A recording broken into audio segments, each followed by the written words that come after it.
Hi, welcome to Richard Gabili YouTube channel, and for today's tutorial, I will be teaching you on how to remove apps and allow notifications personal focus on iPhone X. But first, kindly subscribe to this channel and don't forget to hit the subscribe button and the bell to notify you for the new updates.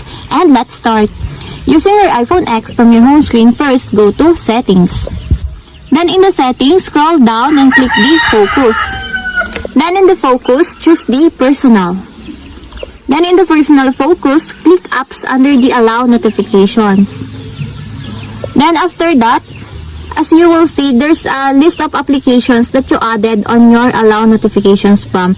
And if you want to remove, just click the negative sign on the upper corner of the applications to remove. And it is now removed. And that's it. We have successfully removed apps and allow notifications personal focus on iPhone X. If you have a question, can you comment down below, and don't forget to hit the subscribe button and the bell to notify you for the new updates. And thank you for watching!